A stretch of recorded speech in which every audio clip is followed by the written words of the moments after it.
selalu berusaha menyimpan sesuatu yang bisa membawa manfaat, baik untuk dirinya, untuk anak cucunya, maupun untuk keluarganya, untuk masa kini dan masa depannya.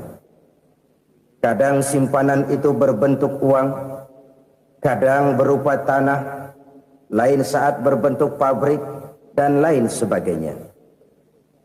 Sementara masa depan yang paling pasti adalah akhirat.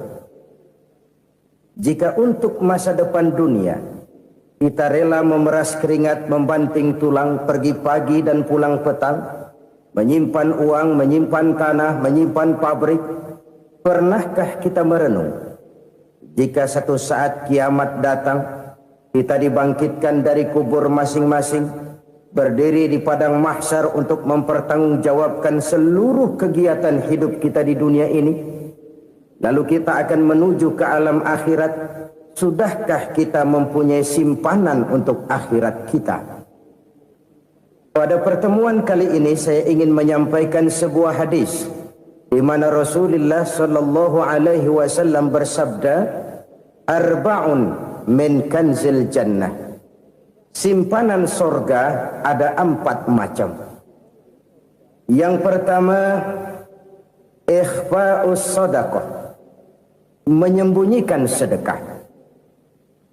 Saudara-saudara kaum muslimin, sebagaimana yang kita maklum bahwa Allah Subhanahu wa taala melebihkan sebagian rezeki dari kita terhadap yang lain.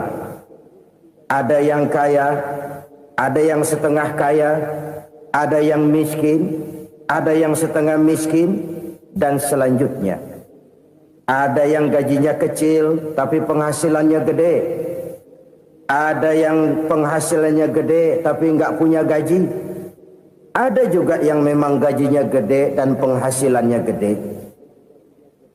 Kelebihan rezeki merupakan sunnatullah dan tidak harus membuat kita merasa lebih dari yang lain. Bahkan sebaliknya, kelebihan itu harus membuat kita ringan tangan untuk menolong mereka yang memang memerlukan pertolongan. Kalau saudara diberikan ilmu, maka pertanyaan akhirat cuma satu, ilmumu kau amalkan untuk apa? Kalau saudara diberikan umur yang panjang, pengadilan akhirat juga bertanya satu, umurmu kau habiskan di mana? Tapi kalau saudara diberikan harta, pengadilan akhirat akan bertanya 2, hartamu kau dapat dari mana, kau belanjakan kemana? Dari mananya ditanya dan kemananya juga ditanya. Oleh karena kita akan dimintakan pertanggungan jawab, maka amanah yang bernama harta ini harus kita gunakan dengan sebaik-baiknya. Ada penggunaan yang merupakan kewajiban, itu zakat namanya.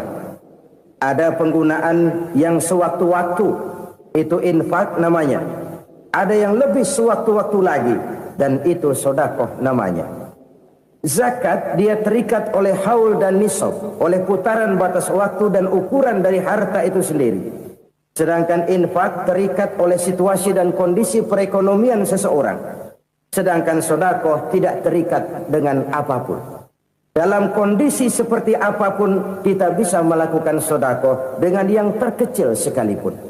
Sampai-sampai Rasulullah sallallahu alaihi wasallam mengajarkan, la tahqiranna minal ma'rufi syai'an walau an talqa akhaka biwajhin talik. Atau ada hadis, tabassumuka fi wajhi akhika laka shadaqah. Senyumanmu kepada temanmu adalah sedekah. Jadi untuk melakukan sedekah tidak harus dalam berbentuk uang. Dengan ilmu kita bisa sedekah. Dengan tenaga kita bisa bersedekah, dengan pikiran kita bisa bersedekah, bahkan senyum kepada teman itu pun sedekah. Jadi kalau sedekah dengan uang memang belum punya uang, nyengir aja banyakin. Itu asal pada tempatnya, jangan lalu ketemu tiang listrik cengengesan. Tentu tidak pada tempatnya dan tidak wajar. Nah, sedekah yang paling dicintai Allah adalah sedekah yang disembunyikan. Artinya, jauh dari sifat riya. Kan kadang-kadang ada orang sedekah itu disebutkan namanya. Apa tidak bagus? Kalau memang niatnya ikhlas, ya bagus-bagus saja. Untuk memberikan sugesti kepada yang lain. Di Fulan bin Fulan nyumbang sekian, diumumkan. Boleh kalau niatnya untuk memberikan rangsangan kepada yang lain supaya dia menyumbang lebih besar dari orang tadi. Tapi kalau itu mendatangkan riya, maka sedekah yang paling dicintai Allah adalah sedekah yang disembunyikan. Tangan kiri saja tidak tahu apa yang diberikan oleh tangan kanan. Sedekah yang dilakukan dengan ikhlas akan merupakan perbendaharaan surga, tersembunyi dari pandangan orang lain, tidak seorang pun tahu. Karena memang sikap yang baik adalah melupakan kebaikan dan mengingat kesalahan. Itu salah satu ciri orang bahagia. Orang yang selalu mengingat kesalahannya dan berusaha melupakan segala kebaikannya. Kalau dia akan ada kebaikan, dia tidak bisa ikut, dia merasa rugi karena dia merasa belum pernah berbuat baik.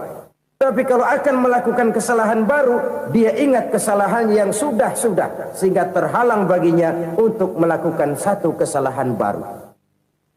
Demikianlah saudara-saudara, bahwa Allah melebihkan rizki sebagian kita dari yang lain, agar terjadi tolong-menolong dalam kehidupan ini.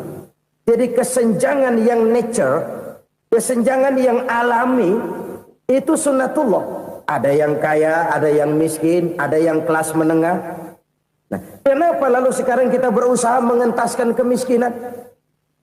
Oleh karena adanya kesenjangan struktural. Kalau yang kaya bisa semakin kaya, kenapa yang miskin tidak bisa naik jadi ikut sedikit kaya? Sebab pada dasarnya Islam adalah agama yang sejak turunnya sudah berupaya memerangi kemiskinan. Bahkan dikatakan kemiskinan itu mendekatkan kepada kekufuran. Orang kalau miskin udah dekat banget sama kafir. Gampang menjadi kafir.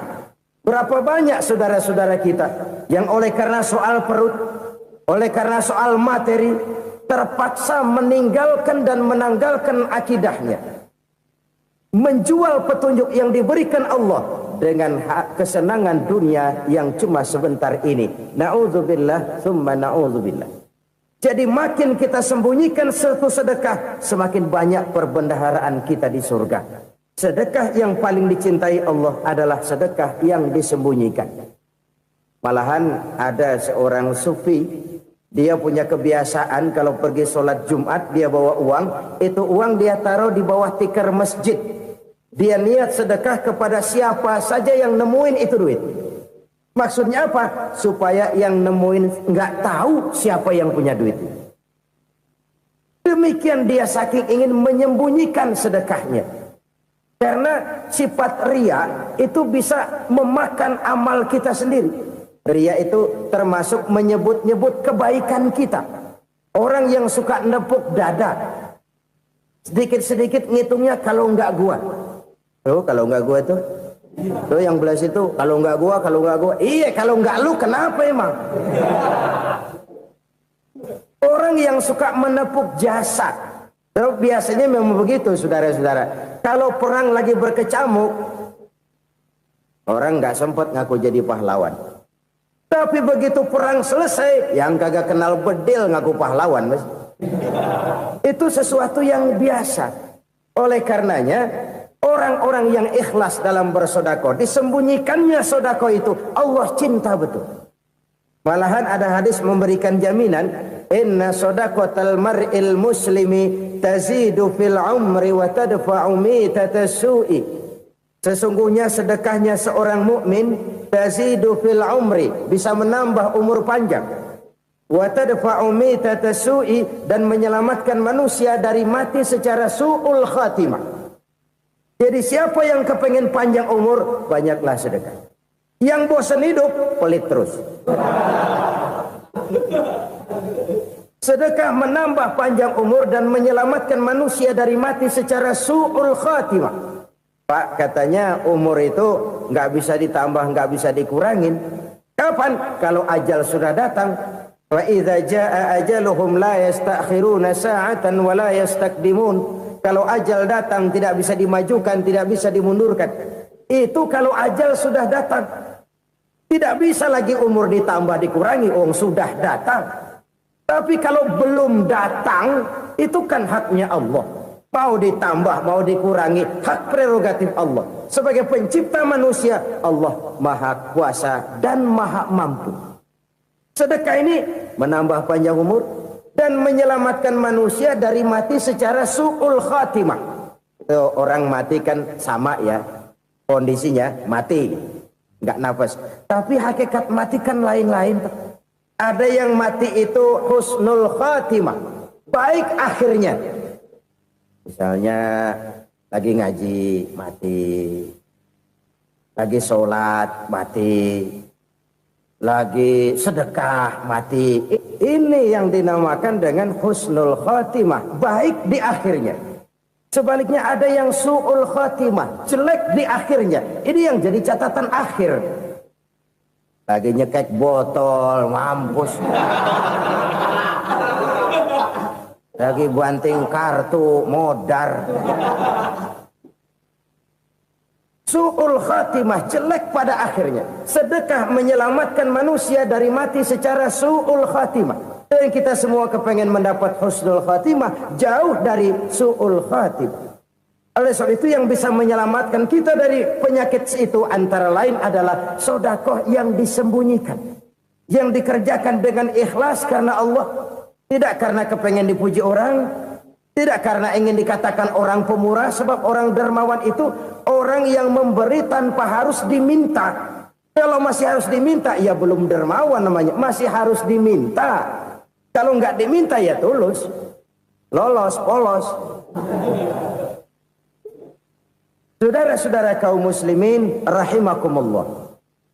Harta adalah amanat dan akan kita pertanggungjawabkan. Allah melebihkan rizki sebagian kita dari yang lain agar kita saling tolong menolong, bantu membantu. Nabi janjikan siapa yang meringankan beban saudaranya muslim di dunia, Allah akan meringankan bebannya di akhirat nanti. Sebuah jaminan dari baginda Nabi. Si orang yang kita bantu barangkali tidak bisa membalas, Allah yang akan membalas lewat jalan lain yang tidak pernah kita sangka-sangka. Ada orang tanya, Pak, ini ada orang nyumbang masjid sambil marah-marah, bagaimana? Saya bilang sumbangannya aja ambil, marahnya jangan. Marahnya jangan diambil, itu urusan dia. Saudara-saudara kaum muslimin rahimakumullah. Umat Islam ini kan umat yang punya potensi besar. Kadang kita merenung, kenapa kadang-kadang pembangunan masjid kok lambat sekali? Kalau hotel hari ini peletakan pertama, bulan depan peresmian. Supermarket hari ini peletakan batu pertama, minggu depan peresmian. Tapi kalau sudah yang namanya masjid, kadang-kadang peletakan batu pertama sekaligus jadi batu terakhir. 3 tahun, 4 tahun, campur nebar jalak di jalanan, duit dijaring kayak ikan sepat. Apa tidak ada orang Islam yang kaya? Banyak. Apa tidak ada pengusaha muslim yang jadi konglomerat? Ada. Lalu yang belum banyak itu yang komit terhadap nilai-nilai agamanya. Akhirnya kita jatuh jadi umat yang lemah. Belum ada pengusaha konglomerat muslim buka pabrik supermi cap beduk misalnya umpamanya atau pabrik kecap cap sorban supaya identitas keislamannya sedikit kelihatan. Kita jatuh jadi umat yang lemah karena potensi tidak terinventarisir dengan baik. Kita ini ibarat kompor yang cuma matengin nasi orang lain. Potensi kita dimanfaatkan oleh orang lain. Ukhuwah Islamiyah kita baru terbatas kepada silaturahmi. Ukhuwah di bidang ekonomi kita lemah, ukhuwah di bidang kebudayaan kita lemah, apalagi ukhuwah di bidang politik kita lebih rapuh lagi. Padahal ukhuwah itu adalah totalitas kehidupan manusia, menyangkut ipolek sosbud, memerlukan nilai-nilai ukhuwah. Jadi oleh karena itu mari kita menyadari di dalam harta kita, walaupun kita yang cari, pergi pagi, pulang sore, peras keringat, banting tulang, di sana ada harta anak yatim. Di sana ada hak masjid. Di sana ada hak pesantren, di sana ada hak jihad. Berbahagialah seseorang apabila dia oleh Allah dijadikan keran. Keran itu menyimpan air, tapi tidak untuk dirinya, tapi disalurkannya kepada mereka yang memang memerlukannya. Saudara-saudara kaum muslimin rahimakumullah, ini yang pertama. Jadi perbendaharaan surga adalah menyembunyikan sedekah. Orang lain nggak tahu, kita pun nggak pernah ngitung-ngitung. Kita anggap lewat begitu saja, padahal itu deposit akhirat. Satu. Yang kedua, perbendaharaan surga itu apa? Wa kitmanul musibah, menyembunyikan kesulitan. Kadang orang takut menghadapi kesulitan, tapi makin kita merenung, hidup ini kan sebenarnya urusan. Takut sama urusan, ya jangan hidup. Tandanya orang hidup itu kalau punya urusan. Urusan melupakan problem. Problem sering menimbulkan kesulitan. Kesulitan bukan untuk ditakuti, tapi untuk diatasi dan dicarikan jalan keluarnya. Siapa sih orangnya yang nggak pernah sulit-sulit? Makin tinggi status sosialnya, makin gede urusannya. Makin tinggi kualitas imannya, makin berat tingkat kesulitannya. Cuma memang yang namanya enak itu seperti pelangi. Biang lala itu nggak pernah di atas kepala kita, di atas kepala orang melulu. Lo sih enak lo, kata kita. Dia juga bilang yang enak kan lo. Pelangi itu nggak pernah di atas kepala kita. Kata tukang beca, aduh enak ya naik Mercy. Kata tukang beca, apa yang di dalam mobil Mercy? Aduh enak bener tukang beca, di jok ngeringkuk ngorok pulas bener. Saya kamar pakai AC sejuk, tempat tidur sutra empuk, alga spring bed, kulak kulik nggak bisa pulas kalau belum minum Valium, belum tidur. Enak bener tukang beca, di jok ngorok nggak tahu wetan kulon. Si tukang beca bilang yang di Mercy enak, yang di Mercy bilang tukang beca enak. Inilah enak, nggak pernah di atas kepala kita, di atas kepala orang lain melulu enak itu. Nah, saudara-saudara, yang merupakan perbendaharaan surga itu orang yang bisa menyembunyikan kesulitan, baik pribadi ataupun rumah tangga. Nih terutama rumah tangga yang jadi soalnya. Kadang-kadang kita ini kalau senang, sebaliknya kalau senang kita diam, kalem aja, cuek. Banyak banget duit kita bawaan, diam aja udah. Malah ketemu orang takut. Tapi begitu susah, sekampung tahu. Padahal Nabi mengajarkan perbendaharaan surga itu menyembunyikan musibah, menyembunyikan kesulitan. Kalau enak, cerita sama orang-orang. Kalau nggak enak, rasain sendiri, tekan sendiri, atasin sendiri. Kita kan sebaliknya. Senang kita diam, asal lagi susah, paling tidak kita nyari teman buat cerita kesusahan. Siapa orangnya yang nggak pernah susah? Cuma soalnya bagaimana kita mengatasi kesusahan itu sendiri. Begitu juga misalnya kalau orang sudah berumah tangga, itu orang tuanya harus menjadi tempat dia cerita yang enak-enak saja. Yang nggak enak rasain berdua, selesaikan berdua, atasin berdua. Jangan dibalik. Asal senang diam, giliran susah saja. Maknya laporan. Terbalik. Bisa menjaga security informasi. Maka nama bayam keluar diam, malah seluitan. Enak amat lo makan daging ayam. Security informasi. Saudara-saudara kaum muslimin rahimakumullah. Ujian yang terberat itu yang pernah diberikan kepada para nabi, para rasul, para aulia, para ulama. Makin tinggi keimanan, makin berat bentuk kesulitan. Ayo saya kemukakan satu contoh saja. Ada seorang nabi yang kaya, nabi kaya, namanya Nabi Ayub. Iblis kalau orang begini kan keki, ibadahnya rajin, kaya. Nah, yang kayak begini susah digodain. Kalau ibadahnya rajin, miskin, kali bisa disogok. Sini imannya mantap, ibadahnya rajin, kaya, nabi lagi. Tapi namanya iblis, nggak kurang akal. Laporan, Tuhan, kenapa Les? Ya ini bahasa saya, bahasa Qurannya sih nggak gitu. Itu hambamu yang namanya Ayub, dia rajin ibadah cuma karena dikasih kaya aja. Coba kasih miskin dia, berhenti dia sembahyang. Ah, kamu bisa aja. Saya tahu Ayub itu hambaku yang ikhlas. Saya buktiin Tuhan, silahkan. Dibuktiin lah, iblis turun ke alam ini. Yang mula-mula dia lakukan, dia rusak sawah ladang Nabi Ayub. Dia binasakan binatang ternak Nabi Ayub.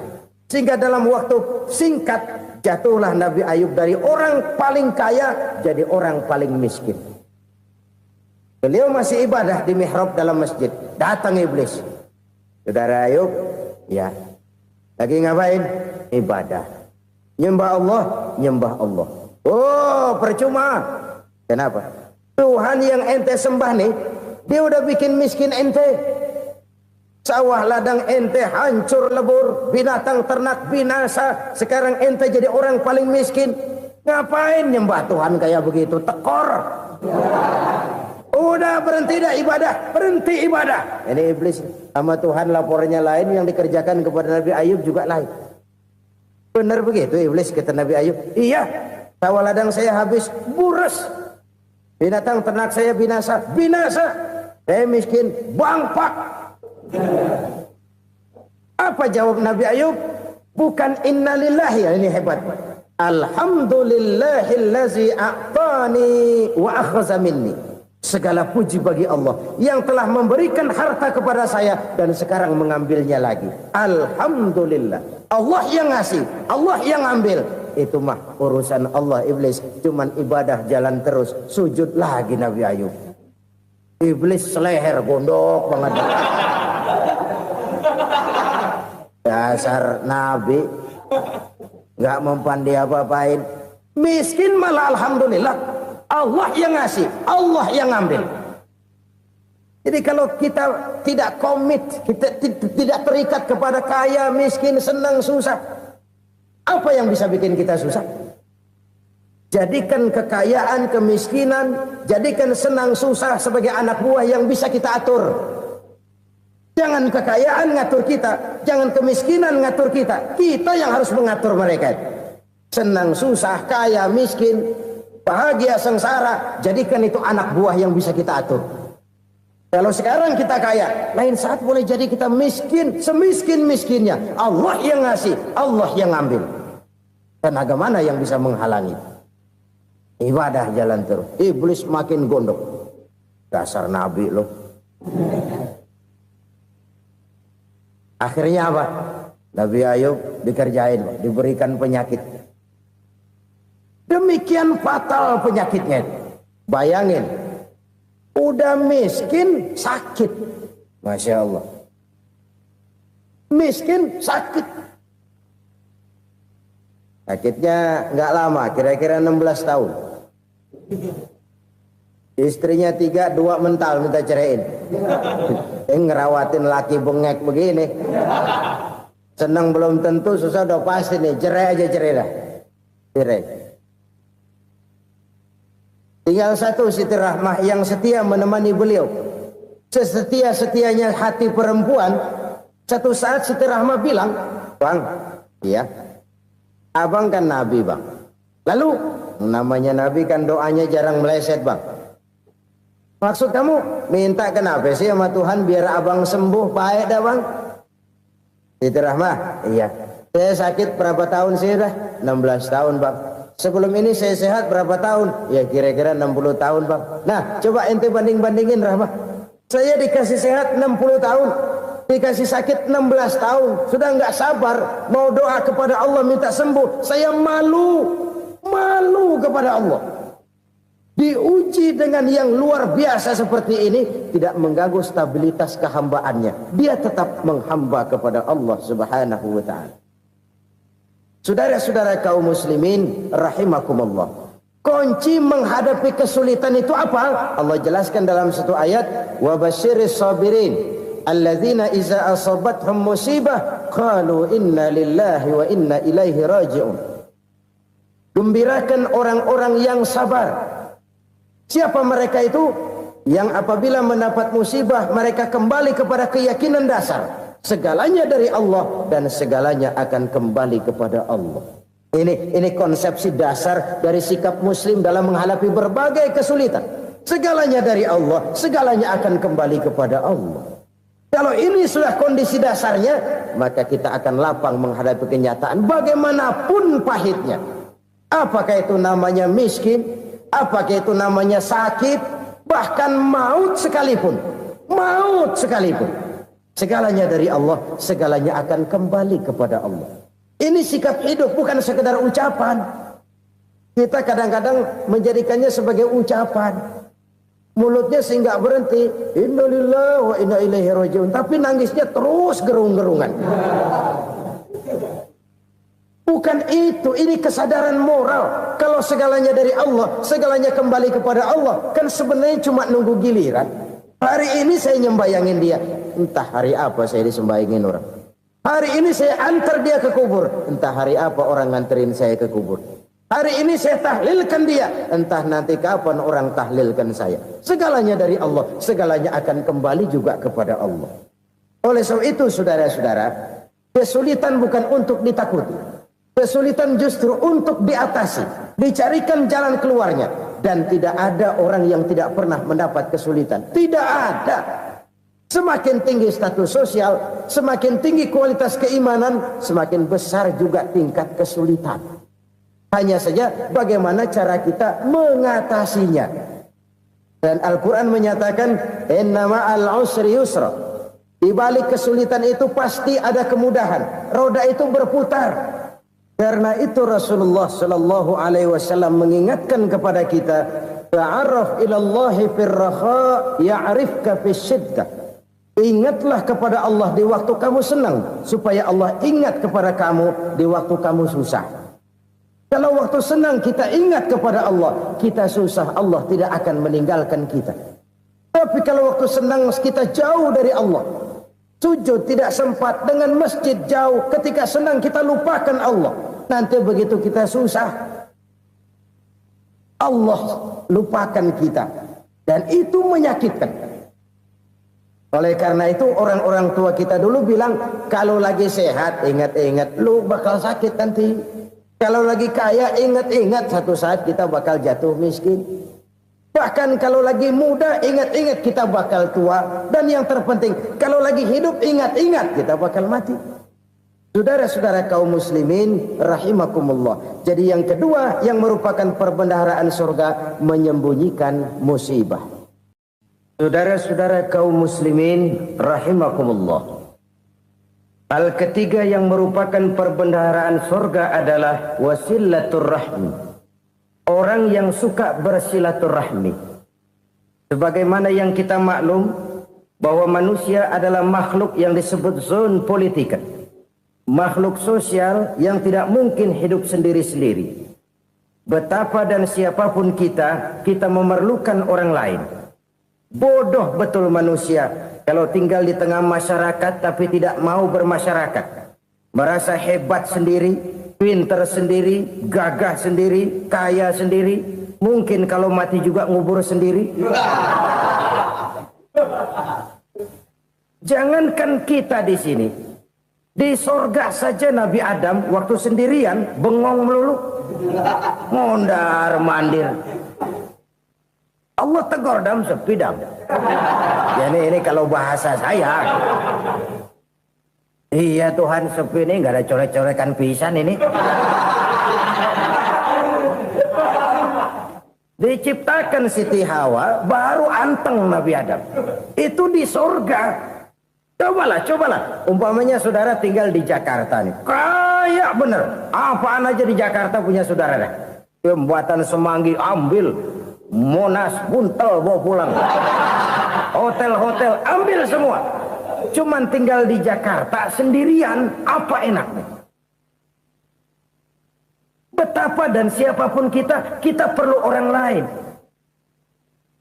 Tidak ada seorang pun yang bisa memenuhi kebutuhan hidupnya secara sendiri-sendiri. Nah, Islam telah menyelamatkan manusia dari ras diskriminasi. Mengikat manusia dengan persaudaraan yang berlandaskan kepada akidah. Karena itu dianjurkan bersilaturahmi.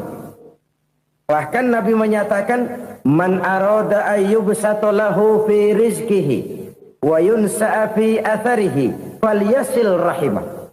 Siapa yang kepengen diluaskan rezekinya dan dipanjangkan usianya, banyaklah ia bersilaturahmi. Siapa yang kepengen dimudahkan rezekinya, hendaknya ia banyak bersilaturahmi. Kalau banyak teman, kesulitan kan paling tidak ada tempat cerita. Udah susah, sendirian kita pikirin diri, nggak ada tempat tukar pikiran. Cepet banget sama bengek. Dilawan sendiri. Nah, secara makro kita bisa berkata, tidak mungkin ada kemenangan kalau tidak ada kekuatan. Tidak ada kekuatan kalau tidak ada kesatuan dan persatuan. Tidak mungkin ada kesatuan dan persatuan tanpa semangat silaturahmi. Kalau umat Islam mau menang, dia harus kuat. Kalau umat Islam mau kuat, dia harus bersatu. Kalau umat Islam mau bersatu, dia harus membudayakan silaturahmi ini.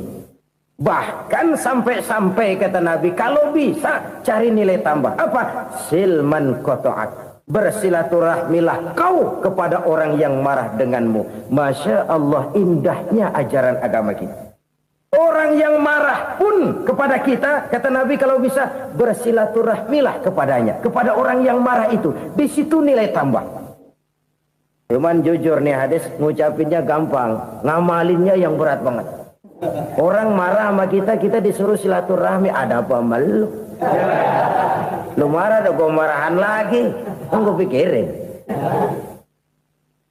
Saudara-saudara kaum muslimin rahimakumullah. Tapi ini yang diajarkan, bahkan ini yang dicontohkan oleh baginda Rasul.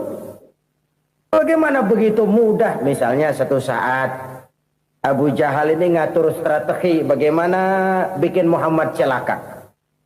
Dia gali lubang di depan tempat tidurnya. Dia tutupin daun korma. Terus dia panggil seseorang, ke sini.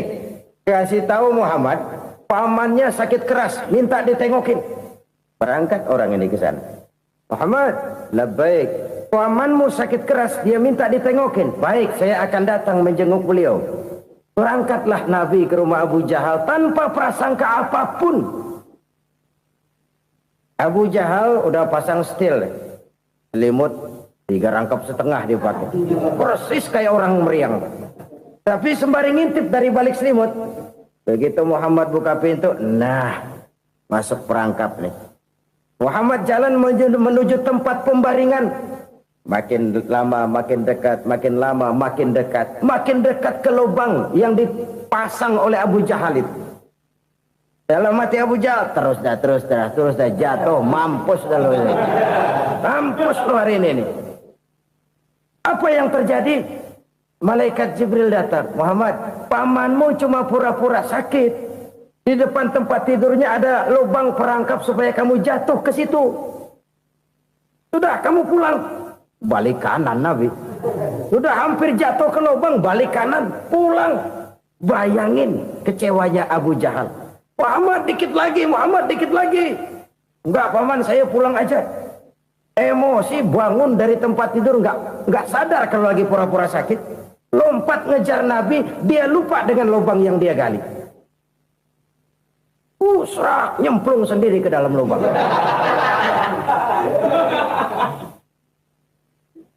Nabi terus berlalu. Ini terjadi keanehan. Jatuh ke lubang yang dia gali itu sebenarnya nggak terlalu dalam ya, antara 3-4 meteran lah. Tolong saya jatuh ke lubang ini. Datanglah pelayan-pelayannya itu. Angkat saya dari sini. Oh, yang ngulurin tambang. Satu gulung, belum juga nyampe itu tambah. Kurang, beli lagi ke warung. Sambung, ulur lagi, nggak juga bisa sampai. Wah, ini kerjaan Muhammad ini. Tolong, siapa salah seorang kamu ke rumah Muhammad, kasih tahu encangnya kecebur. Minta ditolongin. Sampaikan kepada Rasul. Kenapa? Pamanmu jatuh ke lubang, Muhammad minta tolong diangkatin. Tambang udah nyambung-nyambung nggak nyampe juga. Ya, nanti saya datang, saya tolong. Coba. Nyata-nyata orang berniat jahat mau mencelakakan dia. Datang dia menolong. Ini yang disebut air tuba dibalas air susu ya ini. Bukan sebaliknya. Air tuba dibalas air susu. Paman, kecebur ya? Iya Muhammad, tolong ini. Pegang tangan saya. Nabi ulurkan tangannya, nyampe. Dipegang oleh Abu Jahal, diangkat ke atas. Sampai atas, apa kata Abu Jahal? Sihirmu memang hebat Muhammad. Udah ditolongin dikata sihir. Yang enak kita kemplang kan itu orang begitu. Urusan apa? Tapi inilah akhlak. Kalau bisa kamu bersilaturahmilah dengan orang yang marah kepadamu sekalipun. Orang marah kita tetap baik. So, kalau kita berbuat baik sama orang yang memang baik, rasanya sih biasa-biasa aja. Orang baik kita baik lagi, ya draw aja, belum ada nilai tambah di situ. Baru ada nilai tambah kalau kita bisa berbuat baik kepada orang yang nyakitin kita. Itu namanya kita setingkat di atas dia. Dia sakitin kita, kita berbuat baik sama dia. Dia pelit sama kita, kita baik sama dia. Dia marahin kita, kita deketin dia. Di situ kita punya nilai tambah. Jadi siapa yang ingin diluaskan rezekinya kata Nabi dan dipanjangkan umurnya, hendaklah ia banyak-banyak bersilaturahmi. Sederhana sebenarnya silaturahmi. Tapi silaturahmi membangkitkan semangat kesatuan dan persatuan. Kesatuan dan persatuan melahirkan kekuatan. Dalam matematika, 1 ditambah 1 pasti 2. Tapi di tengah masyarakat, 1 orang takut ditambah 1 orang takut, hasilnya jadi 2 orang setengah berani. Kenapa setengah berani? Karena udah berdua. Tadi pan takut sendirian. Kalau dia kumpul turu-turu takutlah jadi berani. Kita yang lemah, kita yang tidak berdaya, kita yang miskin, kalau mau kompak bersatu, apa yang nggak bisa kita kerjain? Apalagi tinggal di kota besar, pilihan cuma 2, bertahan atau minggir. Bertahan atau minggir.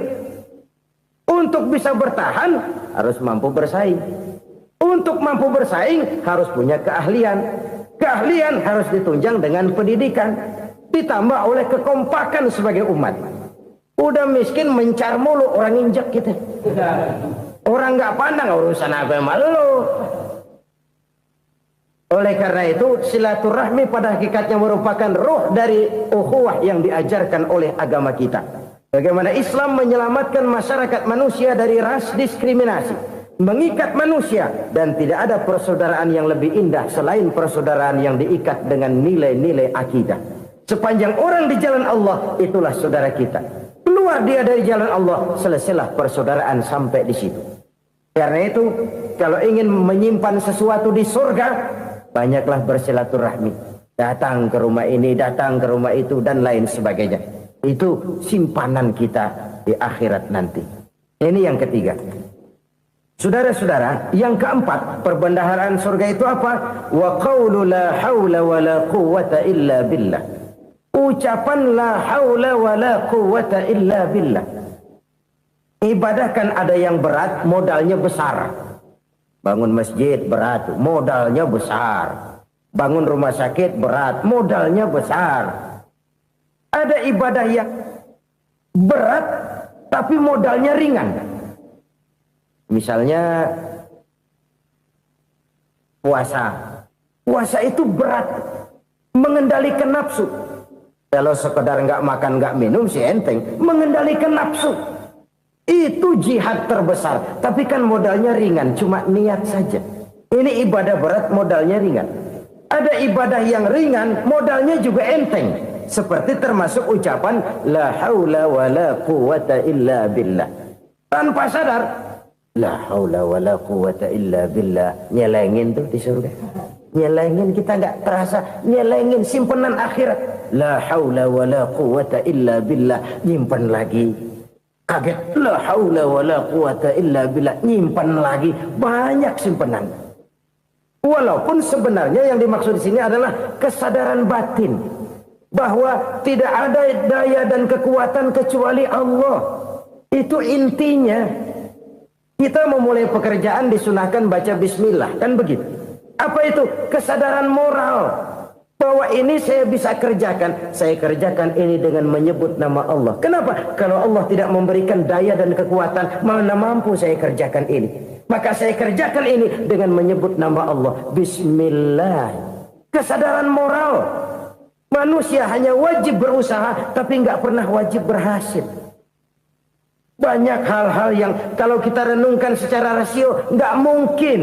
Tapi jadi kenyataan. La haula wa la quwata illa billah. Tidak ada daya dan kekuatan kecuali bagi Allah semata-mata. Kesadaran moral akan kelemahan dan keterbatasan makhluk bernama manusia. Kadang kita kagum dengan otak, tapi kita sering lupa sama yang bikin otak. Padahal bagaimanapun hebatnya otak, yang bikin otak pasti lebih hebat dari otak. Nggak percaya, silahkan otak-otakan. Inilah kecenderungan. Kita kagum dengan pesawat-pesawat mutakhir, bukan main besi gede banget terbang itu. Alangkah hebatnya. Lalu apa yang bikin otak tidak lebih hebat dari itu semua? Kita puji laut. Apa yang bikin laut tidak lebih hebat dari laut itu? La haula wa la quwata illa billah. Tidak ada daya dan kekuatan kecuali Allah. Apa yang bisa kita lakukan? Kalau tidak karena daya dan kemampuan yang diberikan oleh Allah kepada kita. Lahirlah sikap tawadu, rendah hati. Tidak melonjak menjadi angkuh dan sombong. Sadar akan kelemahan dan keterbatasan diri. Sebagai makhluk yang diciptakan oleh Allah subhanahu wa ta'ala. Jadi satu sisi ini ucapan yang berpahala. La haula. Jadi wiridan. Pada sisi lain ini kesadaran moral. Sikap mental, kesadaran batin bahwa yang punya daya dan kekuatan itu cuma Allah. Kita nggak pantas untuk sombong, sebab sombong itu pakaiannya Allah. Kita nggak sedang pakai pakaian Allah, kegedean.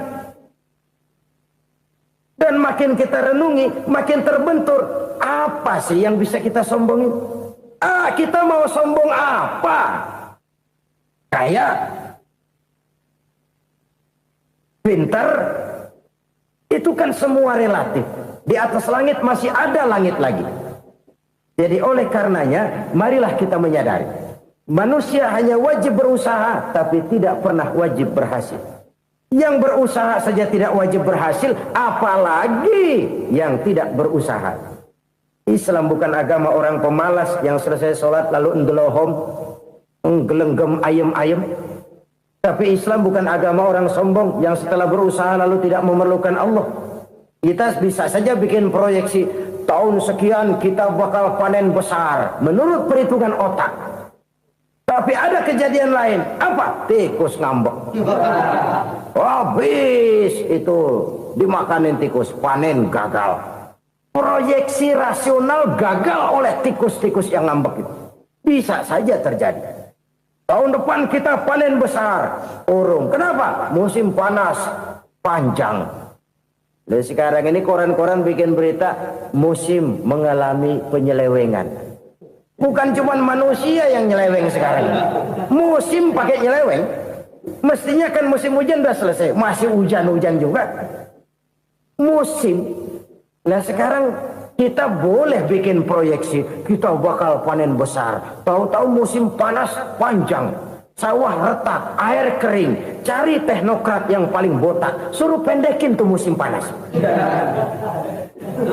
La haula wa la quwata illa billah. Inilah kesadaran moral. Saudara, saya teringat satu saat ada seorang konglomerat. Umurnya ya kira-kira 70-an. Suatu saat dia ditanya oleh wartawan, Pak, umur Bapak berapa sih? Ya paling 10 tahun. 10 tahun? 10 tahun? Anak Bapak berapa orang? Satu saja? Satu. Harta Bapak berapa? Ya paling-paling bangsa 7 juta kali. 7 juta? Iya. Pak, kenapa Bapak bohongi saya? Bapak punya buku biografi. Koran-koran, majalah-majalah banyak memuat cerita riwayat hidup Bapak. Saya tahu umur Bapak 70. Kenapa bilang cuma 7 tahun? Saya tahu anak Bapak 8. Kenapa cuma bilang 1? Saya tahu harta bapak miliaran, mungkin triliunan, pabrik di mana-mana, bank di mana-mana. Kenapa bilang uang bapak cuma 7 juta? Nah, kata si konglomerat tadi, kamu benar nak, kamu benar. Umur saya kalau jumlahnya memang 70 nak. Cuman ingat-ingat saya, baru 7 tahun terakhir ini saya sujud. Baru 7 tahun terakhir ini saya berusaha dekat dengan Allah. Saya laksanakan perintahnya, saya jauhi larangannya. 7 tahun inilah rasanya yang ada nilainya di hadapan Allah. Yang 63 tahun matong, kelabu, kelem umur gue. Habis untuk maksiat, untuk munkarat. Maka ketika ditanya tadi, umur saya 7 tahun itu. Oh begitu Pak. Oh iya. Lalu anak Pak. Anak bapak kan 8. Kenapa bilang cuma 1? Nah, kalau jumlah hitungannya memang anak saya 8. Tapi dari 8 orang ini rasanya cuma 1 nih. Yang bakal jadi buah hati, belahan jantung. Pelanjut cerita, penerus sejarah. Bakal jadi anak soleh yang akan mendoakan saya. Cuma 1 rasanya anak saya ini yang bakal jadi buah hati saya. Besar-besaran saya. Yang akan mendoakan di kubur saya. Yang akan mendoakan di akhirat saya. Yang 7 orang mana, Masya Allah, yang atu tenggeng, yang atu nyekek botol ngolo, yang atu nggak karu-karuan. Makanya saya bilang 1 anak saya yang akan bisa mendoakan saya. Oh begitu Pak. Iya. Nah harta Pak, harta Bapak kan triliunan, pabrik Bapak di mana-mana, uang Bapak hampir di tiap bank-bank besar. Kenapa bilang cuma 7 juta? Betul kau nak. Harta saya kalau jumlahnya memang miliaran, triliunan mungkin. Tapi yang saya ingat baru 7 juta tuh yang saya belanjakan di jalan Allah. Saya nyumbang masjid, saya santuni yatim piatu, saya bantu pembangunan pesantren, saya bantu pembangunan rumah sakit Islam. Itu yang akan saya bawa pulang ke akhirat, yang 7 juta itu. Yang triliunan itu nanti akan diperebutkan oleh anak-anak saya sebagai waris saya. Jadi harta saya 7 juta itu yang bakal nemenin saya di akhirat. Yang akan saya bawa pulang jadi teman saya. Saudara-saudara kaum muslimin, jangan-jangan orang tua itu adalah kita-kita ini. Jangan-jangan kita-kita ini adalah orang tua itu. Jangan-jangan itu potret dari diri kita masing-masing. Dari sekian umur yang diberikan Allah, berapa tahun yang ada nilainya di hadapan Allah? Dari sekian anak-anak yang merupakan amanah, berapa yang akan mendoakan kita sebagai orang tuanya menjadi anak soleh? Dari sekian banyak harta yang diberikan Allah, berapa yang akan kita bawa pulang menghadapnya nanti, yang kita belanjakan di jalan Allah? Ini sebuah potret kehidupan. Karena itu kita kembali kepada la haula wa la quwwata illa billah. Kita wajib berusaha, kita wajib berikhtiar. Selebihnya, segala daya dan kekuatan hanya milik Allah saja semata-mata. Satu kesadaran batin dari setiap pribadi muslim. Setelah ia berusaha dan berikhtiar, ia menyerahkannya kepada Allah Subhanahu wa ta'ala. Jadi, satu sisi ini merupakan wiridan ucapan yang mengandung pahala. Pada sisi lain, ini merupakan sikap batin dari seorang muslim di dalam ia menghadapi realitas kehidupan ini. Saudara-saudara kaum muslimin, rahimakumullah. Kalau ini kita jadikan satu basis kehidupan, maka ini akan menyelamatkan manusia dari kemungkinan tergelincir menjadi orang yang lupa diri dan lupa darat. Sebab itu Imamul Ghazali berpesan, jadidis safinah fa innal bahra amiq wa khuziz zad fa inna safara ba'id wa khaffifil hamla fa innal hamla sadid. Perbarui selalu kapalmu karena lautan sangat dalam. Bawa bekal yang banyak karena perjalanan ini sangat jauh. Ringankan beban karena kebanyakan beban akan menyakitkan. Alangkah indah kalimat ini, alangkah dalam makna yang terkandung di sana. Perbarui selalu kapalmu karena lautan sangat dalam. Apa artinya ini? Jaga mentalmu baik-baik. Pelihara imanmu baik-baik karena hidup penuh cobaan seperti lautan. Kita kalau berlayar di lautan kan kadang-kadang tenang, angin bertiup sepoi-sepoi basah. Jika malam datang, bintang gemintang bertabur menghias cakrawala. Rembulan memantulkan sinarnya dengan indah. Dalam keadaan begitu berlayar enak. Tapi lain saat ombak menggunung, halilintar menyambar, angin topan bertiup. Berapa banyak sudah saudara-saudara kita yang tenggelam di lautan dunia tanpa sadar bahwa dia belum sampai kepada pantai yang akan dituju. Berapa banyak sudah saudara-saudara kita yang tenggelam di lautan dunia ini tanpa sempat bangkit lagi. Dia menyangka sudah sampai kepada tujuannya. Hati-hati kapal jangan sampai bocor karena lautan sangat dalam. Iman ini jaga baik-baik karena hidup penuh dengan ujian. Wa khuzizat fa inna safara ba'id. Bawa bekal yang banyak karena perjalanan sangat jauh. Saudara mau ke Bandung, bawa duit. Saudara mau ke Surabaya, banyakan lagi duitnya. Saudara mau ke Mekah, gepokan, iketan tuh duit nggak lembaran lagi. Makin jauh perjalanan, makin banyak bekal yang harus kita bawa. Kalau saudara dari Jakarta mau ke Surabaya, kagak bawa duit berangkat juga, itu sih bukan berani namanya, nekat. Sampai Surabaya belum tentu, sengsara di jalan udah pasti. Kenapa? Nggak bawa bekal berangkat. Sama juga kita nih, misalnya belum sempat sembahyang, mati. Waduh, berani banget orang. Belum punya bekal, mati. Sengsara di jalan. Atau bekal tidak cukup. Dari Jakarta saudara mau ke Surabaya, bawa duit 500 perak. Paling jauh Cikampek nyampenya itu. Paling jauh itu. Antara jauhnya perjalanan dengan bekal yang saudara bawa tidak seimbang. Hidup ini perjalanan panjang. A walking tour. Dimulai dari alam arwah. Sebelum jasad diciptakan, roh diciptakan lebih dulu. Dari situ pindah ke alam rahim. Dari alam rahim pindah ke alam dunia. Dari alam dunia pindah ke alam barzah. Baru menuju akhirat. Satu perjalanan panjang. Kalau bekal tidak bawa, sengsara di jalan. Bawa bekal yang banyak karena perjalanan ini sangat jauh. Wa khaffifil hamla, ringankan beban karena beban itu cuma akan menyulitkan. Kalau bekal itu sih keperluan, tapi beban nggak kita perluin, coba ngeberat-beratin. Apa ini beban? Dosa, kecurangan, kebatilan, kezoliman, ketidakadilan, kesewenang-wenangan.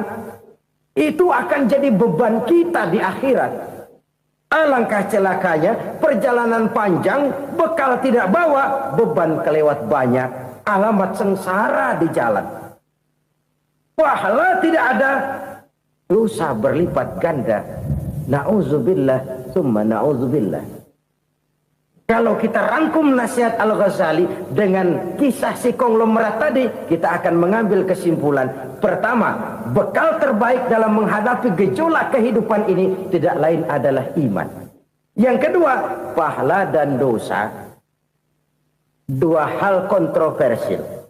Pahala adalah bekal, dosa adalah beban. Tapi kita sekarang kan tidak begitu terangsang kepada yang abstrak. Orang berlomba mencari yang konkret-konkret saja. Yang real. Kalau memang dosa, benjol dong. Kira-kira begitu. Kira-kira begitu. Persis orang Yahudi dulu. Orang Yahudi itu kan pernah minta kepada Nabi Musa. Ya Musa, lan nu'mina laka hatta narallaha jahrah.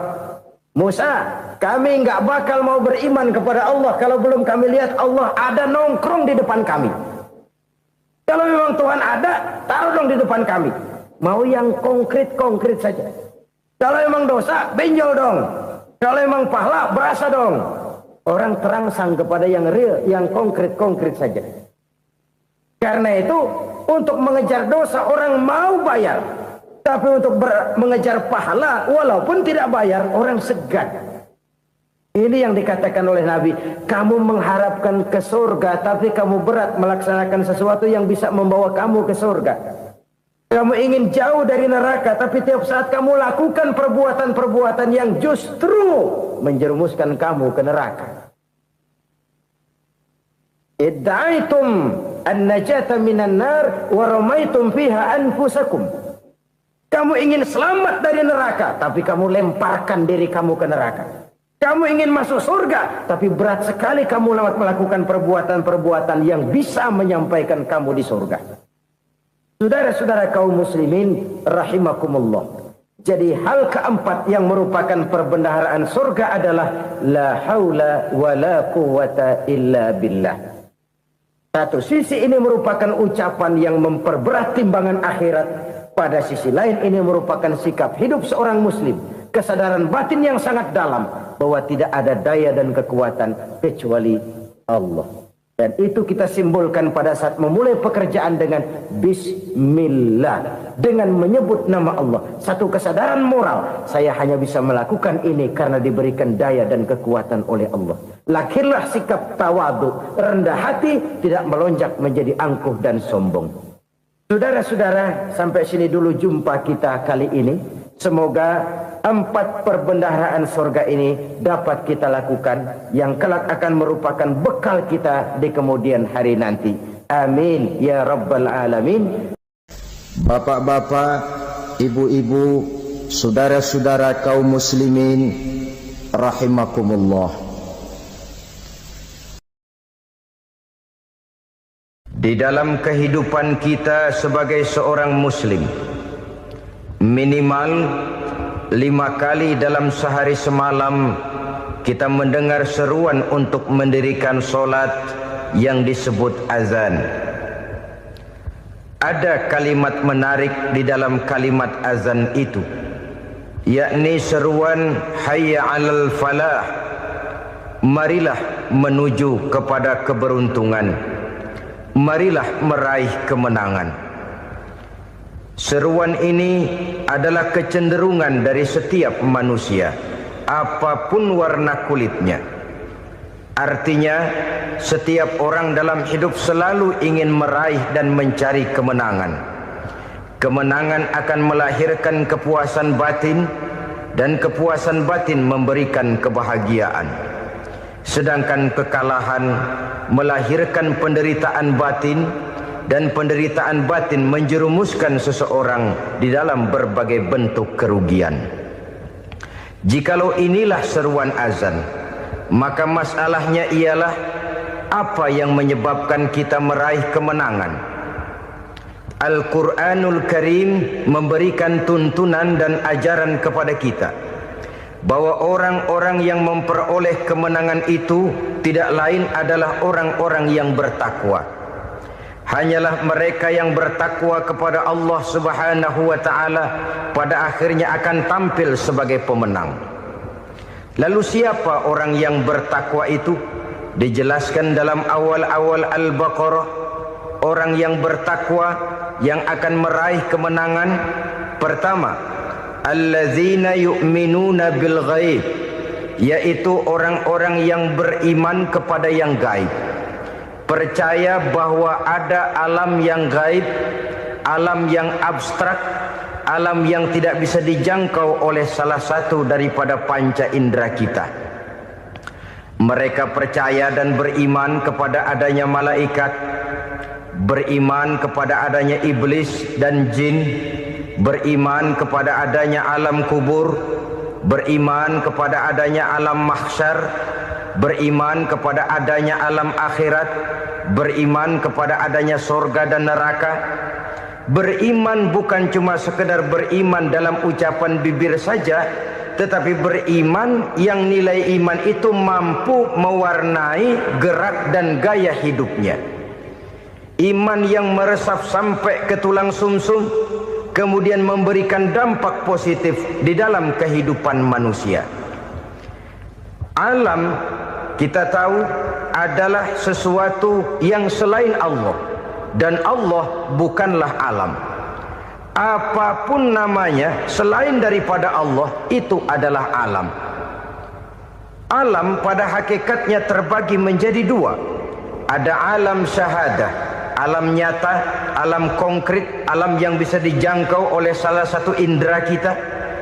Kemudian ada alam ghaib, alam yang tidak bisa dijangkau oleh panca indera kita, alam metafisika, alam abstrak, alam yang wajib kita imani keberadaannya. Kita percaya bahwa malaikat itu ada, Kita percaya kepada jin, bahwa jin itu ada. Kita percaya kepada adanya iblis dan setan.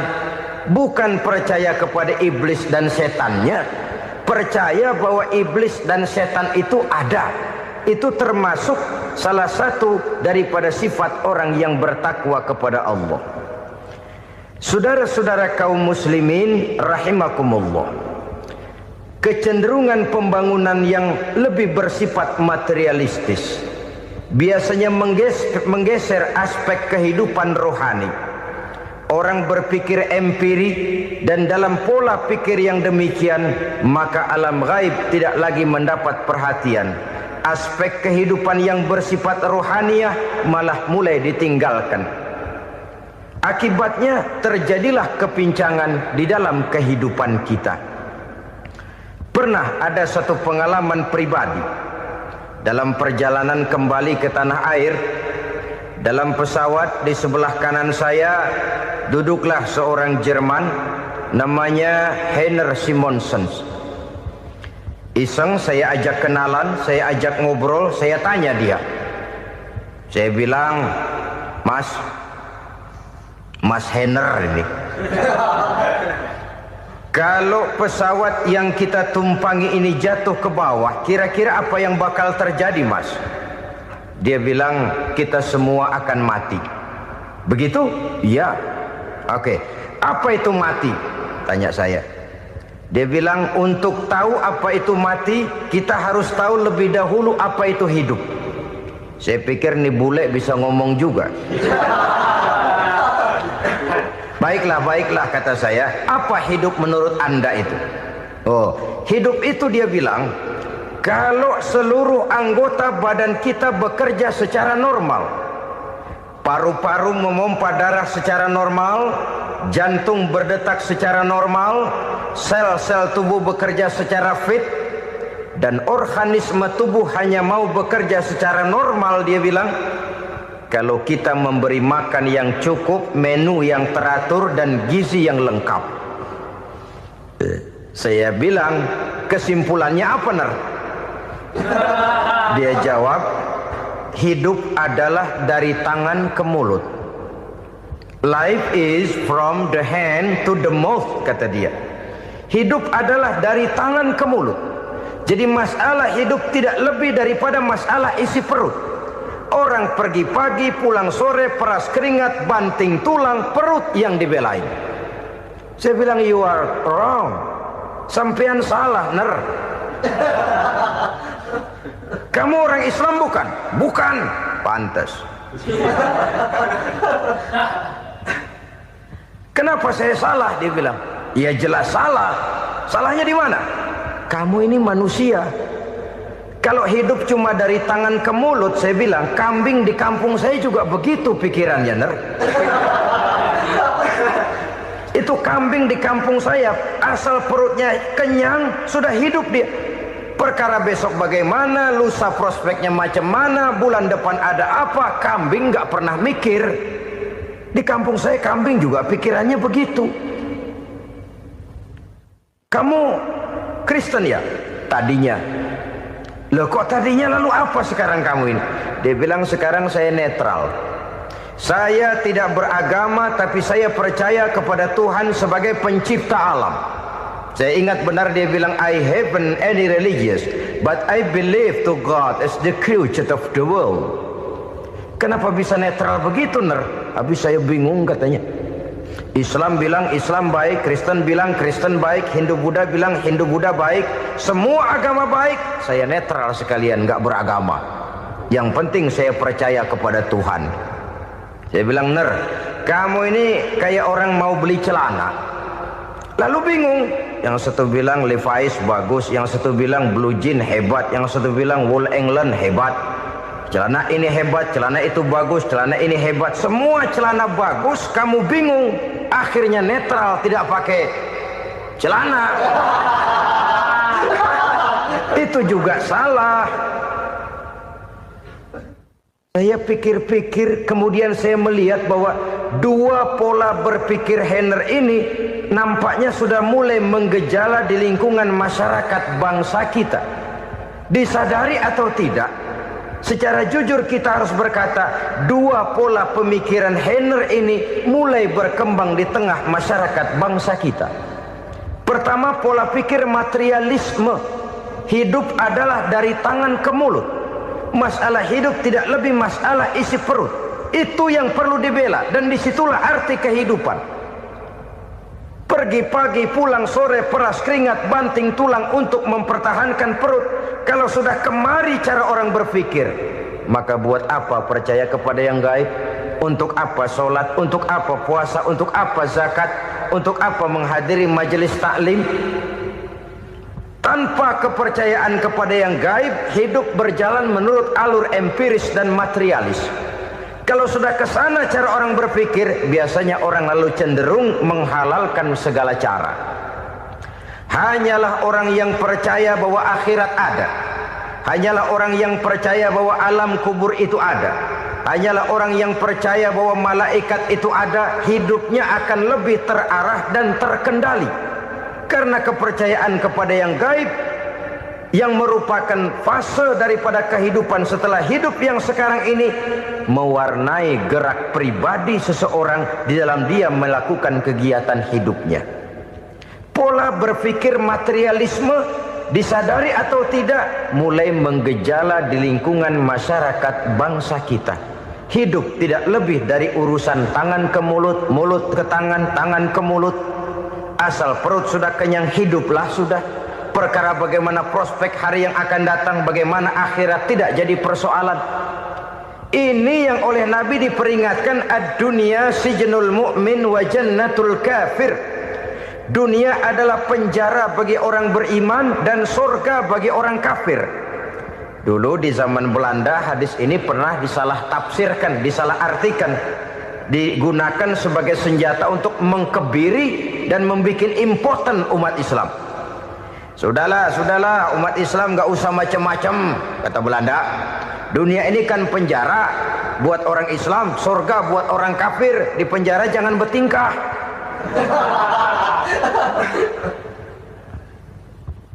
Pengertiannya tidak begitu. Dunia adalah penjara bagi orang mukmin. Artinya dalam kehidupan dunia seorang mukmin tidak bebas memperturutkan hawa nafsunya. Di penjara hawa nafsunya itu. Sebaliknya, surga bagi orang-orang kafir. Buat orang kafir, surgalah dunia ini. Mereka bebas memperturutkan hawa nafsunya. Dilarang tidak terlarang, dicegah pun tidak tercegah. Mereka hidup menurut alur bisikan nafsu mereka sendiri. Kemudian bila ajal datang, maut merenggut nyawa, selesailah surganya sampai di situ. Maka bagi orang-orang yang tidak percaya kepada adanya akhirat, kepada adanya alam gaib, surganya sebatas umurnya. Sekali lagi, surganya sebatas umurnya. Bila umur selesai, ajal pun datang merenggut nyawa, selesailah sudah surganya sampai di situ. Alangkah pendeknya perjalanan orang-orang yang tidak percaya kepada alam gaib ini. Bagi kita mukmin, jikalau kita mampu memenjarakan hawa nafsu, kita bisa bahagia di dunia ini. Dan Islam memang tidak menyuruh kita sengsara di dunia. Raih dunia, kejar dunia, gapai dunia sebagai alat untuk mencapai kebahagiaan di akhirat nanti. Hidup adalah satu perjalanan panjang yang terbentang sejak kita terlahir dari alam rahim sampai kepada alam akhirat nanti. Andai kata kita gagal meraih kebahagiaan di dunia, toh kita masih punya akhirat. Tapi jangan jadi dalil yang melemahkan semangat. Biarin dah kita di dunia kebelangsak, yang penting akhirat. Akhirnya dunia benar-benar kebelangsak. Bagaimana dunia ini bisa kita raih, dan bagaimana meraih dunia untuk menunjang kepentingan akhirat nanti. Yang kedua, dari pikiran Heiner yang saya lihat menggejala di lingkungan masyarakat bangsa kita, timbulnya manusia-manusia netral. Seolah-olah Tuhan yes, agama no. Sama Tuhan percaya, agama ogah. Tuhan ngangguk, giliran agama godeng. Padahal hampir dalam setiap ayat dalam Quran, kata-kata amanu biasanya bergandeng dengan wa amilus shalihat. iman dan amal soleh. Ini sebagai isyarat Tuhan dan agama jangan pernah dipisah-pisah. Apabila kita bertuhan, maka kita harus beragama. Apabila kita beragama, maka agama itu harus bersumberkan dari Tuhan yang kita imani itu. Tidak mungkin kita pisah, Tuhan yes, agama no. Sama Tuhan percaya tapi agama bikin sendiri. Sembayangnya cukup bengong 2 jam madep ngulon.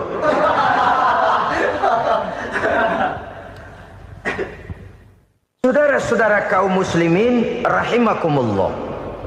Jadi dengan demikian, agama yang kita akui merupakan unsur mutlak di dalam pembangunan sekarang ini, merupakan bagian dari kehidupan yang menuntun kita bahwa di balik alam nyata ini, di balik alam syahadah ini ada alam gaib. Dan mudabbir, murabbi, yang mengatur, yang menguasai, yang memelihara baik dia alam nyata, baik dia alam gaib, tidak lain adalah Allah Subhanahu wa ta'ala. Di sana ada satu super power, satu maha kekuatan yang kita perlu bersandar kepadanya. Sebagai makhluk nyata yang hidup di alam nyata, berbuatlah secara nyata sebagaimana harusnya kita berbuat. Karena Islam jelas bukan agamanya orang pemalas. Islam jelas bukan agamanya orang yang mengajarkan setelah selesai sholat boleh duduk, nggelenggem ayam-ayam, ndelohom, menghitung bintang di langit sambil menunggu keajaiban. Tidak. Islam adalah agama yang mengajarkan apabila sholat sudah selesai kamu kerjakan, bertebaranlah di permukaan bumi, cari karunia Tuhanmu. Jangan hidup berpangku tangan menunggu keajaiban. Karena hidup bukan undian. Jangan berharap untung besar tanpa mau peras keringat. Tapi di sebalik itu toh kita juga harus yakin bahwa di sisi usaha nyata yang kita lakukan ada satu super power, satu maha kekuatan gaib yang menentukan berhasil dan tidaknya usaha kita. Kepercayaan kepada hal semacam inilah yang mendorong kita untuk mempunyai sandaran vertikal, agar jikalau usaha ini berhasil kita tidak lupa diri dan lupa daratan. Jikalau usaha ini gagal kita tidak putus asa dan buruk sangka, tidak cupik pandangan dan sempit hati, tapi mampu melihat persoalan dengan kacamata putih sambil husnuzon kepada Allah Subhanahu wa ta'ala. Kita percaya malaikat itu ada. Ada yang namanya raqib dan atid, mengawasi gerak hidup kita sampai kepada gerak hati kita. Ini memberikan sugesti agar kita berhati-hati. Tidak sejengkal tanah pun kita bisa berlindung dari pengawasan raqib dan atid. Ada munkar nakir yang akan menyoal kita di alam kubur. Ada malaikat Malik, penjaga neraka. Ada malaikat Ridwan yang menjaga surga. Kita percaya kepada adanya jin, kita percaya kepada adanya setan, iblis. Percaya kepada adanya, bukan mempercayai si setan, si iblis lalu menjadikannya sebagai teman. Tidak. Percaya bahwa mereka itu ada dan merupakan makhluk Allah yang gaib yang diciptakan Allah Azza wa Jalla. Kepercayaan kepada alam gaib memberikan motivasi terhadap gerak lahir manusia, sehingga dengan motivasi kepercayaan kepada yang gaib, gerak lahir jadi lebih terarah, jadi lebih terpelihara. Pernah seseorang bertanya, "Pak, apakah adanya akhirat bisa dibuktikan secara ilmiah?" Saya bilang tidak bisa, tidak bisa. Kenapa? Karena yang berangkat nggak pernah pulang kembali lagi. Kalau dia pulang kemari bisa kita tanya bagaimana enak di sono. Cuma secara moral saya katakan, lebih beruntung orang yang percaya kepada akhirat daripada yang tidak. Sekarang saudara percaya akhirat ada, lalu saudara baik-baik di dunia, sholat, puasa, zakat, menolong orang lain, menebarkan kebajikan. Saudara mati, andai kata akhirat tidak ada, toh dalam hidup saudara sudah berbuat baik. Paling tidak nama saudara akan dikenang sebagai orang baik. Sebaliknya, saudara percaya, kata saya, bahwa akhirat tidak ada, lalu hidup semau-maunya, tenggelam dalam maksiat dan munkarat, menentang Allah, tidak mau ruku dan sujud. Lalu saudara mati, kemudian akhirat ada, ayo mau apa? Bekal tidak punya. Jadi secara moral lebih beruntung orang yang percaya kepada adanya akhirat daripada yang tidak percaya. Dan itu alam gaib yang tidak bisa dibuktikan secara eksat. Jangankan untuk membuktikan seperti itu, dalam kehidupan sehari-hari saja yang kita rasakan tidak selalu berbentuk toh. Angin, bagaimana sih bentuknya angin? Kita tidak tahu. Merah, buktinya kalau dikerok merah. Yang merah itu kulit, yang kulit kita bukan anginnya. Sakit, rasa sakit itu ada, tapi bagaimana bentuk sakit? Kita nggak pernah tahu. Kalau kita makan cabai pedas, bagaimana bentuk pedas itu tidak ada, tapi rasa ada. Bentuk pedas hijau, cabainya bukan pedasnya. Tidak semua yang kita rasakan bisa kita gambarkan dalam bentuk yang konkret. Oleh karena itu, sekali lagi bahwa kepercayaan kepada alam yang gaib mampu memberikan satu sugesti yang menata kehidupan seseorang lebih lurus, lebih terarah, dan lebih terkendali. Maka wajar kalau kepercayaan kepada yang gaib mengantarkan seseorang untuk meraih kemenangan. Kenapa? Dia percaya kepada yang gaib, bahwa akhirat ada, bahwa alam kubur ada, bahwa pertanggungan jawab itu ada. Maka dia lalu tidak hidup saenae udele dewe itu loh. Tidak hidup menurut seleranya sendiri, terarah, teratur. Ini cirinya yang pertama. Orang bertakwa yang akan meraih kemenangan, mereka beriman, mereka percaya kepada yang gaib. Bahkan hal-hal konkret saja selalu berangkat dari yang gaib. Saudara-saudara, para remaja, para pemuda sekarang ini tidak pernah tahu toh siapa yang akan jadi teman hidup saudara. Kita bisa saja ngerancang, mentargetkan, tapi toh akhirnya yang namanya jodoh bukan kekuasaan kita. Rezeki di luar kemampuan kita. Begitu juga ajal. Maut, jodoh, ajal adalah contoh-contoh konkret bahwa pada akhirnya yang gaiblah yang menentukan. Bertahun-tahun ngelancong, emang jodoh seret, nggak jadi.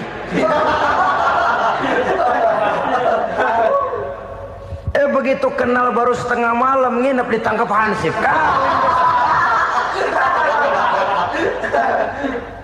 Hal-hal semacam itu kadang-kadang kita berpikir suuzon, gile, perempuannya cakep banget, lakinya rebek amat. Memang begitulah jodohnya. Memang begitulah jodohnya.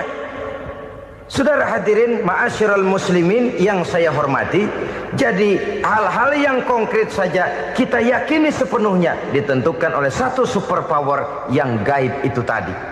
Dari sanalah segala ketentuan itu berangkat dan kesanalah segalanya akan kembali. Maka kepercayaan kepada yang gaib meluruskan gerak hidup seseorang dan itu akan mengantarkan dia kepada meraih kemenangan. Satu. Yang kedua, wa yuqimuna shalah. Orang bertakwa yang akan meraih kemenangan itu adalah orang-orang yang mendirikan sholat. Kenapa sholat mengantarkan orang untuk meraih kemenangan? Yang jelas, inna sholata tanha anil fahsya'i wal munkar. Sholat mampu mencegah manusia dari perbuatan keji dan munkar. Banyak filsafat hidup yang terkandung di dalam sholat ini. Sejak kita wudhu sampai kita menghadap ke arah kiblat, sampai kita melakukan gerak-gerak sholat, bacaan-bacaan yang ada di dalam sholat, lalu sampai kepada mengucapkan salam. Banyak filsafat hidup yang terkandung di dalam sholat. Umpamanya saja, setelah takbiratul ihram mulai kita dengan sholat dalam posisi berdiri, diajarkan dalam kitab-kitab fikih agar kita melihat ke arah tempat sujud. Ini kan filsafat kehidupan. Kalau kamu sholat dalam posisi berdiri, lihat tempat sujud. Jangan sholat mata jelalatan, sebab nanti bisa mengurangi kekhusyuan. Jadi wajar kalau yang dikatakan bahwa yang paling afdol adalah shaf yang di depan. Kenapa? Secara harfiah pengertiannya akan lebih mengundang kekhusyuan. Kenapa? Kalau kita di shaf paling depan di masjid umpamanya paling banter kita lihat tembok. Tapi kalau kita shaf di tengah atau di belakang, orang-orang di depan kita pun akan kelihatan. Yang bajunya loreng, yang bajunya genggang, yang bajunya macam-macam. Kita lihat, kadang-kadang kita pikirin, ada yang bajunya bolong. Kita sholat tapi dalam hati, nih orang bajunya robek yang nggak tahu apa. Ada saja hal-hal yang mengusik kekhusyuan kita. Oleh sebab itu diajarkan dalam posisi berdiri, lihat, arahkan pandangan matamu kepada tempat sujud. Ini kan filsafat kehidupan. Maksudnya apa? Kalau lagi diri lihat dong tempat sujud. Kalau udah di atas ingat dong sama yang bawah. Kalau sudah tinggi ingat dong dari mana kamu berangkat. Kalau sudah berkuasa bantu dong yang lemah. Kalau sudah kaya santuni dong yang miskin. Kalau sudah alim bimbing dong yang awam. Ini filsafat kehidupan. Dalam posisi berdiri kau lihat tempat sujud. Ini akan melahirkan kepekaan sosial di mana seseorang mau tahu kepada orang lainnya. Bagaimanapun kaya kita, tinggi pangkat dan jabatan kita, jikalau hidup hanya untuk kepentingan perut sendiri saja, rasanya belum membawa manfaat di dalam kehidupan kita. Tapi efek yang tertinggi sesungguhnya sholat mencegah manusia dari perbuatan keji dan munkar. Perbuatan keji dan munkar walaupun kelihatannya mendatangkan uang, membawa keuntungan, tapi itu keuntungan semu, keuntungan sementara. Dengan menipu orang lain kita bisa dapat untung, tapi tidak membawa berkah. Dan itu adalah kerugian besar dalam kehidupan kita. Maka untuk meraih kemenangan harus dimulai dengan membentuk kepribadian yang tegar, memiliki sandaran vertikal yang langsung kepada Allah Subhanahu wa ta'ala. Dan itu hanya bisa kita tempuh melalui jalur ibadah formal yang sudah ditentukan Allah, yakni sholat yang 5 waktu. Untuk memperkuat itu ada sholat-sholat sunnah, rawatib, nawafil sebagai terminal-terminal kontrol cadangan untuk memelihara stabilitas temperatur batin di dalam kita berhubungan dengan zat yang maha gaib, yaitu Allah Subhanahu wa ta'ala. Orang sering bertanya, Pak, itu tetangga saya nggak sholat, duitnya nggak habis-habis, Pak. Nggak sholat tapi mobilnya tambah terus. Nggak sholat tapi usahanya makin maju. Tapi di sisi lain ada orang yang rajin sholat, rezekinya butak bener. Anaknya mana kurus, mana korengan. Saudara hadirin ma'asyiral muslimin rahimakumullah.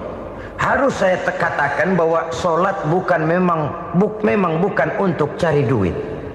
Sholat adalah sandaran vertikal kita kepada Allah. Sedangkan soal rezeki itu berkaitan dengan sifat Allah maha pengasih dan maha penyayang. Allah maha pengasih, siapapun dikasih kalau mau usaha. Allah maha penyayang, tidak semua orang disayang oleh Allah Azza wa Jalla. Dan belum tentu banyak harta itu merupakan nikmat. Mungkin juga istidraj. Artinya istidraj itu dikasih tapi diambulin, kalau bahasa Betawinya itu. Dikasih tapi diambulin, itu bukan merupakan nikmat sesungguhnya, lebih merupakan azab dari Allah Subhanahu wa ta'ala.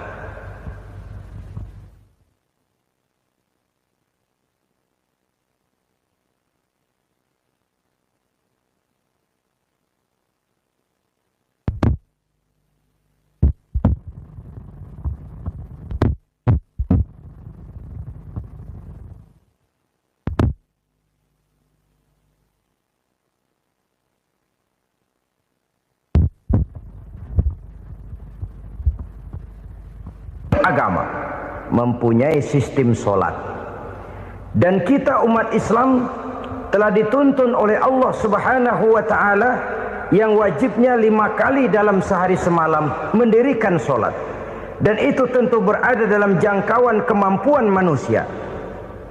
Pada awalnya barangkali kita memang merasa solat itu satu kewajiban, tapi semakin kita hayati makna, manfaat dan filsafat yang terkandung di dalam ajaran solat, semakin sampai kita kepada keyakinan bahwa solat adalah keperluan kita. Sehingga pada waktu tertentu dinilai puncaknya, kita tidak lagi akan berkata saya wajib solat, tapi kita akan berkata saya perlu solat. Kalau kita sudah merasakan itu adalah keperluan kita, nah di sanalah kita baru akan merasakan ruginya kalau hal itu tidak kita laksanakan. Sepanjang kita masih berkata saya wajib sholat, kita akan lebih merasakan dia sebagai beban ketimbang sebagai keperluan. Yang jelas Allah tidak memerlukan ibadah yang kita laksanakan ini. Dengan kata lain, andai kata satu dunia penuh ini orang tidak ada yang sholat satu pun, Allah tidak akan turun dari jabatan Tuhan. Jangan lalu berpikir kalau kita ngambek se-RW kagak sembahyang Tuhan tekor kali ini ya. Tentu tidak. Itu perlunya kita, bukan perlunya Allah. Dan pada induknya kita akan berkata saya perlu agama. Kalau secara induk kita sudah memerlukan agama, maka konsep-konsep yang ada di dalam ajaran agama itu pun adalah juga merupakan keperluan kita. Baik dia bernama sholat, baik dia bernama puasa, baik dia bernama zakat, baik dia bernama haji, seluruhnya adalah keperluan kita. Dan sesuatu yang kita perlukan apabila tidak kita laksanakan akan melahirkan kerugian di dalam kehidupan. Jangan heran kalau kita membaca riwayat perjalanan hidup para salafus soleh, orang-orang soleh. Ada yang tahajud sampai 100 rakaat, ada yang sholat malam kakinya sampai bengkak. Kita sekalinya bengkak biri-biri. Ada yang sholat membaca surah dalam Al-Quran sampai khotam Quran. Kok mau? Mereka sudah merasakan itu keperluan. Itu saja soalnya. Satu saat pun jikalau kita merasa bahwa itu keperluan saya, kita pun akan melaksanakan seperti itu. Keperluan saya dalam kehidupan. Inilah yang kedua. Yang ketiga, orang bertakwa yang akan meraih kemenangan itu, wa mimma razaqnahum yunfikun. Mereka membelanjakan sebagian daripada rezeki yang diberikan Allah kepada mereka. Mereka infakkan di jalan Allah. Ada satu dialog menarik. Satu hari seorang anak muda bertemu dengan seorang kakek-kakek yang sudah dikenalnya baik. Bertanyalah anak muda ini, "Kek, umur kakek berapa tahun?" 15 tahun, kata si kakek. Anak kakek berapa orang? 1. Harta kakek berapa banyak? 15 juta. Si anak muda ini bengong. Lalu protes, "Kok kakek bohongin saya?" "Kenapa?" "Saya tahu umur kakek 70 tahun. Kenapa ngaku 15? Saya tahu anak kakek 5. Kenapa bilang 1? Saya tahu kakek miliuner, miliaran uang kakek. Kenapa ngaku cuma 15 juta? Begini, kata si kakek tadi. Benar, umur saya 70 tahun.